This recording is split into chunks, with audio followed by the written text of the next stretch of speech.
Ano yung mga dahilan bakit nagkakaroon ng acid reflux? Okay, is number one na dahilan kung bakit tayo nagkakaroon ng acid reflux ay dahil sa mga maling eating habits natin, ano?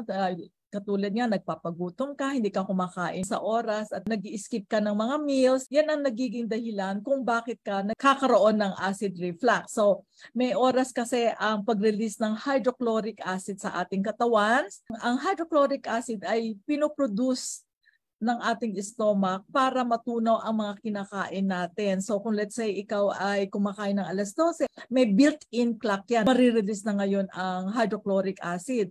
So kailangan supplyan mo ito ng pagkain kasi may built-in clock. Mag-isa siyang nagproduce ng hydrochloric acid at the time na ikaw ay kumakain upang i-digest ang iyong mga kinakain. So kung walang laman nito, nag-skip ka ng meals o ikaw ay nagpagutom, yung hydrochloric acid ay inire-release doon sa takdang oras niya. Ngayon, walang laman dahil hindi ka kumain. Kung lagi mo itong ginagawa, sisikmurain ka dahil mangangasim ka dahil sa ganitong sitwasyon. Madalas tayo, pagkatapos kumain, natutulog agad tayo kasi inaantok na tayo. Yung pala, ito ay hindi magandang practice o kaya kakain sa gabi ng midnight snacks dahil hindi nadadigest ang pagkain. Saka yung iba, kumakain ng marami, overeating sila.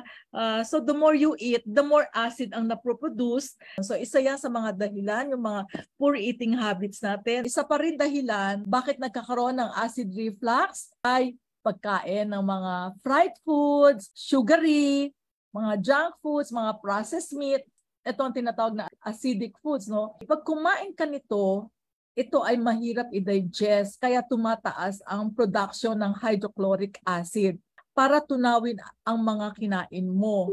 Kaya nakakaranas ka ng pangangasim, naghahapdi ang iyong sikmura o kaya ikaw ay bloated, dighay ka ng dighay. Yan ay dahil ang ating mga kinain na mga fatty foods, sugary foods ay hindi natutunaw.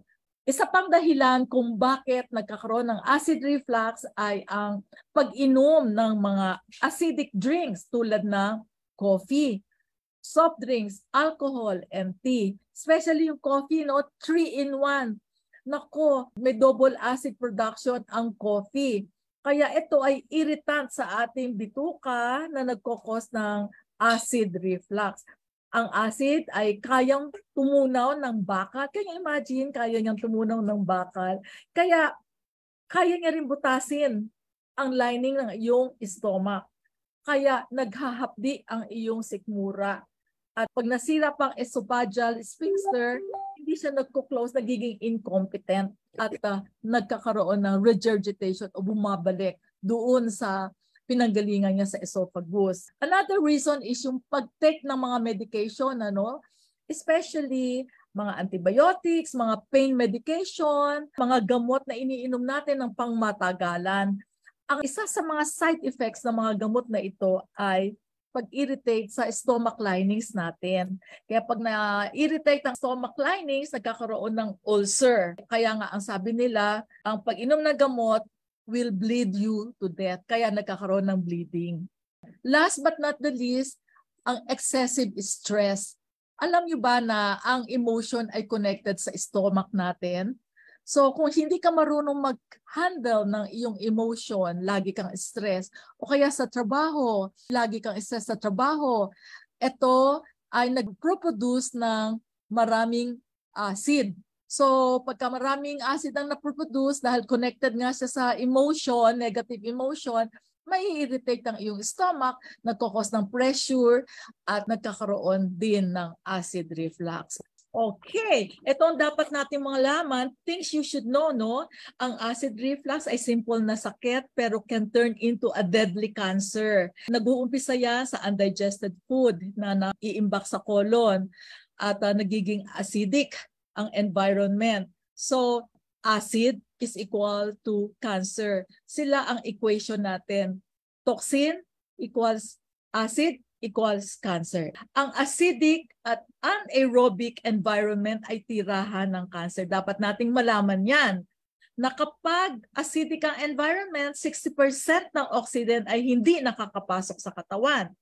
So, Ang tirahan ng cancer ay isang acidic at anaerobic environment, no oxygen. Mabilis silang nag-grow at mabilis silang nagma-multiply dahil at home sila sa isang acidic and anaerobic environment. So yan ang dapat nating malaman. Huwag tayong magpapabaya. Ngayon, eto na-mention ko na kanina na the worst thing a person can do is to treat acid reflux with medicine. Pag iinumin natin ng gamot, akala natin kasi ang tindi talaga ng acid reflux, talagang napakahapdi ano. Pero pag ininuman mo ito ng gamot for life, dahil pag tinigil mo, ito na naman, ikaw aatakihin na naman. Ano bang ginagawa ng gamot na iniinom natin as antacid or para matanggal ang acidity? Yun ay sinusuppress ang production ng hydrochloric acid. Yung hydrochloric acid ay pinoproduce ng katawan para primary defense natin yan against bacteria, H. pylori bacteria sa ating stomach. At yan ay pinoproduce ng ating katawan upang ma-digest ang mga pagkain kinakain natin. So pag sinupress mo ang production ng hydrochloric acid, hindi mo mariresolve ang acid reflux mo, sinusuppress mo lang temporarily habang ikaw ay naggagamot. So pag tinanggal mo, babalik na naman siya. So hindi yun ang kasagutan. Sabi nung aking research, that is the worst thing you can do to yourself to treat your acid reflux with medicine. So high risk ka para magkaroon ng heart attacks. Yun ang nakakatakot. Na-solve mo nga yung hyperacidity mo, na heart attack ka naman kasi yun ang side effect nila. Ginagawa niyang rigid ang blood vessels at kalaunan, ikaw ay kandidato para magkaroon ng cancer. Next, yung pag-inom natin, akala natin yung milk ay kasagutan dahil nakakaroon tayo ng temporary relief para pag uminom tayo para sa acid reflux natin. Ito ay mas maling konsepto dahil ang milk ayon sa akin na pag-aralan ay merong chemical na nag-trigger ng production ng hydrochloric acid. So, nag-trigger siya. Lalo kang sisikmurain, lalo niyang sisirain ang esophageal sphincter at lalo kanyang hindi matutulungan sa iyong sakit. Dahil pag nasira na naman yung valve or esophageal sphincter, lalala naman ang iyong acid reflux. So, pang-apat ay kailangan maintindihan natin na ang difference ng acid reflux kasi almost the same siya. Ang acid reflux ay kasing tindi ng sakit, hapdi at sakit. Mula sa sikmura dito sa left na breast natin, nandyan kasi sa diaphragm natin yung sphincter. So, napakatindi ng sakit dahil doon siya nagre-regurgitate. So hawak-hawak mo rin yung dibdib mo para kang maha-heart attack sa hapdi at sa sakit.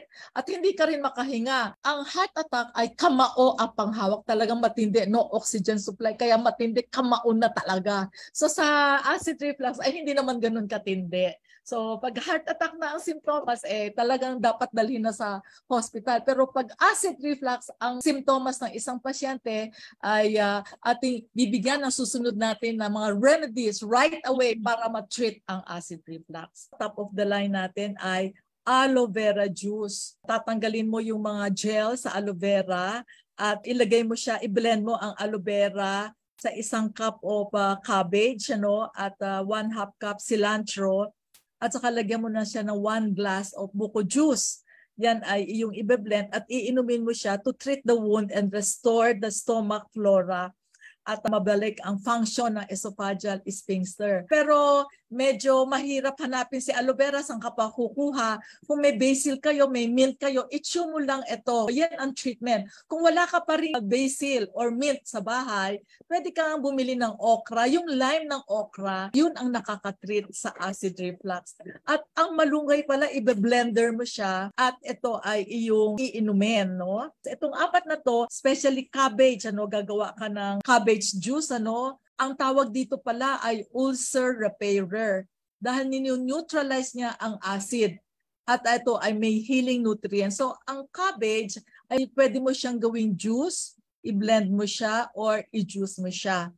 Tawag dyan ay ulcer repairer. Pero of course, kung wala ka pa rin itong mga bagay-bagay na ito dahil hapding-hapdi ay yung siguro, hindi mo malaman kung anong gagawin mo, meron naman tayong matatakuan sa ating kitchen no? Siguro kung meron kang probiotic o bibili ka ng probiotic, matatagpuan natin yan sa mga tindahan, o kaya honey, inuman mo ng honey para pang emergency para lang matanggal yung kaasiman, ano? Ang honey at probiotic ay may natural antibiotic at antacid yan. Ito yung mga tinatawag nating antacid, na natural na antacid.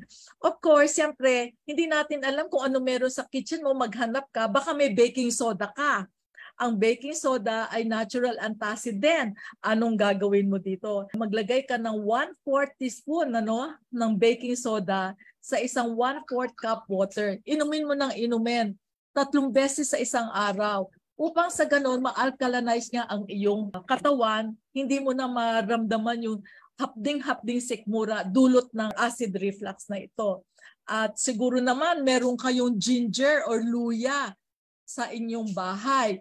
Pwede mo itong i-chew. Alam mo, ang luya ang shape niya ay like a stomach. Yan ay ginawa ng Diyos na nagpapaalala sa atin na this is good for your stomach.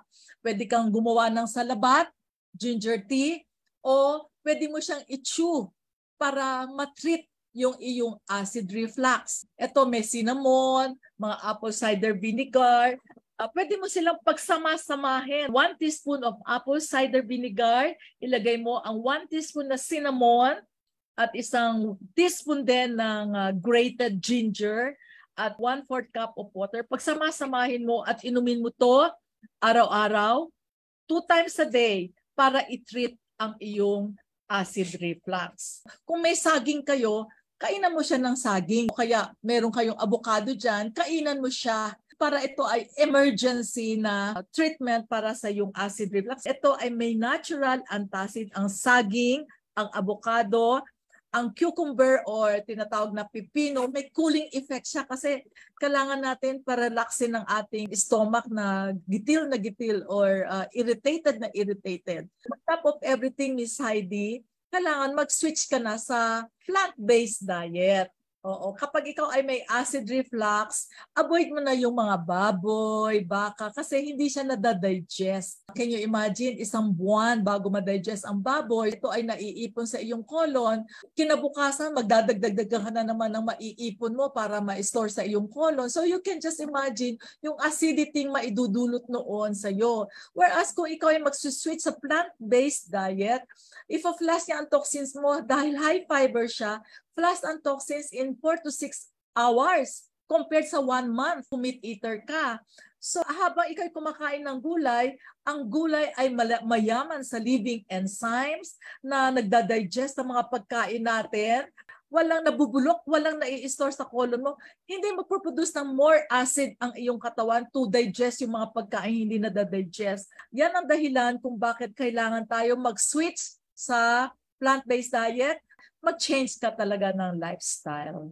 Okay, so sa acid reflux na to ay may tinatawag tayong breathing exercises, mga breathing, tayo ay hihinga ng malalim, mag-i-inhale tayo para makapunta ng air, and then i-exhale natin hanggang sa maubos, ma-blow natin lahat ng air, Dito nakakapag-relax ang ating sphincter. Ibig sabihin yung valve na nag-open and close. So na-strengthen natin sila pagka tayo ay nag-deep breathing exercises. Kasi yung pain na nararamdaman natin na nasa diaphragm, dulot ng nisikmura tayo, nandun pala ang valve or sphincter na nag-open and close. So ito ay tinatry nating i-relax ngayon by deep breathing exercises. Ang pangalawa, Miss Heidi, ay i-overlap mo yung kamay mo, pagpatungin mo, and then doon sa ating umbilicus, isi-circle mo siya clockwise 36 times para ma-relax. Ito ay nire-relax niya dahil nga triggered nga ang production ng hydrochloric acid, ma-relax niya until ma-restore. Ito ay napag-aralan ko sa Chinese na librong nabasa ko na dapat nating gamitin para pag-treat sa acid reflux. So, every time na ikaw ay nakakaramdam ng acid reflux sa gabi, hindi ka makatulog, do not lie on your right side dahil lalong magpo-flow by gravity. Elevate mo yung iyong ulo at lie on your left side dahil nandyan daw yung stomach natin upang sa ganun hindi siya mag-regurgitate or magbalik sa ating esophagus. Meron pa tayong points na dapat na i-press, no? Ito yung pusod mo, no? Sa breastbone, sa sternum, gitna noon, yun ang CB12. Diyan, ipe-press mo at ininid. Ibig sabihin, ikot-ikot ng iyong thumb, i-press mo, ikot-ikot. Yan ang pressure point para sa acid reflux, para ma-relax. Yan ang pang-treatment. At saka sa kamay naman, tinatawag na PC6, ano? 3 fingers from the wrist, ano? Yung nakita natin pula, ay yun ay PC6. Yan ay pang-relax ng ating acidity. These are pressure points sa Chinese book na nabasa ko na makakatulong sa isang pasyente na may acid reflux. Instead na tayo ay inom ng mga antacids, mga gamot, ay hindi mariresolve ang sakit natin. Of course, na-mention ko kanina, talagang dapat tayo ay mag-change ng lifestyle at yung immediate treatment natin ay gawin natin yung mga pressure points para ma-relax natin ang acid production sa ating katawan. Itong hydrocolonics natin ay talagang tinatanggal niya ang acid at saka toxins, yung mga nakaimbak ng mga pagkain sa ating colon na hindi nadadigest at naiipon. Ito ang dahilan kung bakit nakakapag-produce ng more acid. A more undigested food, more acid will be produced to digest it. So kaya more acidity, no? So dalawang way para ma-treat natin ang ating acid reflux. One is dietary, as I said kanina, plant-based diet, gulay para high in fiber, para ma-flush ang toxins. Kaso kung hindi mo kaya, meat eater ka for a long time, siguro mag-switch ka unti-unti. Pero kailangan ma-treat mo na yung iyong acid reflux right away dahil ubod ng hapdi nga ang sikmura mo, no?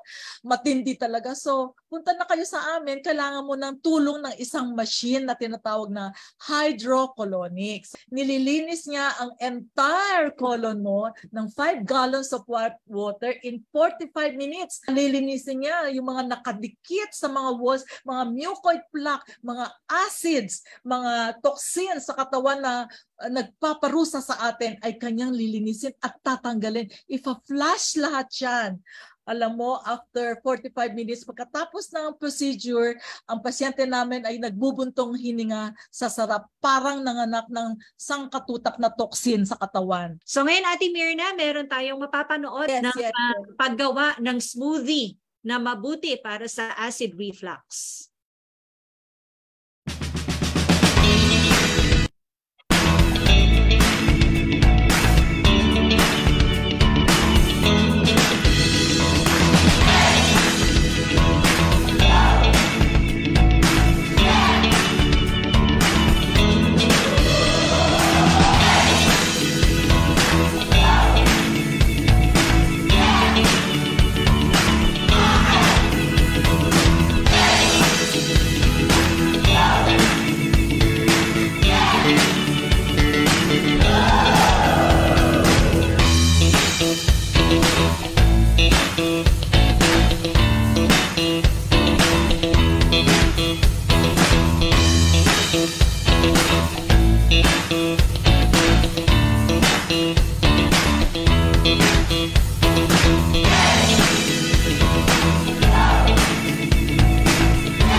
Okay, gusto ko lang sanang sabihin sa inyo na ang acid reflux ay isang silent killer. Warning signal na hindi maganda ang mangyayari sa iyo in the future kung ikaw ay magpapatuloy sa mga ginagawa mo, kinakain mo, mga unhealthy habits, ano. So simple sakit siya, pero pwede siyang mauwi sa cancer or culprit siya ng lahat ng klaseng sakit ang isang acidic environment. So, di dapat to isawalang bahala dahil mas matindi ang pinsala na gagawin niya sa atin. So, kung pupunta kayo sa amin dito para magpalinis ng colon, it takes only 45 minutes and you can say bye-bye to your acid reflux.